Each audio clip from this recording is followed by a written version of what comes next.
Nag-check up ho tayo kahapon sa traffic, mga boss. No? Nakita ho namin talagang lakas ho ng respond. Nakita ho natin yung galit ng tao pag pinag-uusapan ho yung traffic. Ito ho'y problema ho talaga na malaki. Kaya kinakailangan ho dito emergency power na ibigay ho talaga kay Digong. I believe na malaking bagay ho talaga ang ating lokal na pamahalaan kung hindi natutulog sa pansitan. Ito mga mayor nagpapalaki ng kung ano-ano. Pag hindi ho talaga gawin yung proper planning and zoning ng mga lokal na pamahalaan ho natin, and then sa mga malalawak na lansangan, makikita ho natin yung mga terminal ng mga bus, mga buisit. Sino hindi mabubuisit nandoon terminal, naglalabasan ho sila? I believe it's about time na dapat makita ho ng mga lokal na pamahalaan and allow this mga bus company not on the main thoroughfares. Kung sa ibang bansa pa ho yan, sa labas ka ng punta ka doon sa malayong lugar or somewhere na hindi ka makakabuisit sa traffic.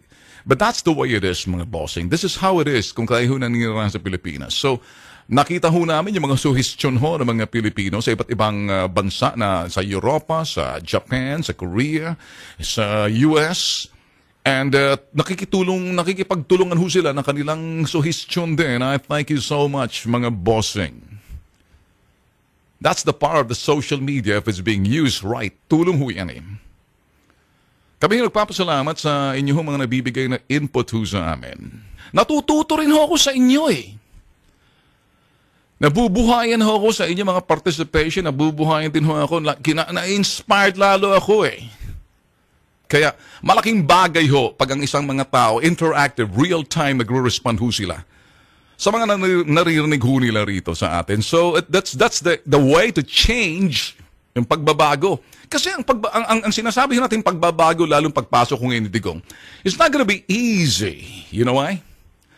Because the hardest thing of all is executing the things that people want, and there will be fine-tuning. It's not going to be successful most of the time. You're going to be working along with the legislative, judiciary, executive. There will be engagement and coexistence, complementing, reciprocating, swapping.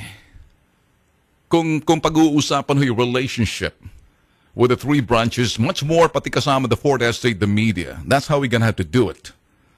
So anyway, mga bossing, sabi lang ho natin dito, mga boss, ang mga topic ho natin ay nakakatulong ho yung mga mamamayan ho natin na sa ibang bansa. Natatamasa ho nila yung ganda ho ng kanilang pamumuhay at nakikita nila kuminsan inaasam-asin nila, bakit hindi ito kapareho nito hindi pwedeng magawa sa Pilipinas? Yung traffic ho kasi malaking bagay ho pag pinag-uusapan ho natin. Ano ho ang ibig sabihin dito, mga bossing? Magmumula ho yan paglabas nyo sa bahay.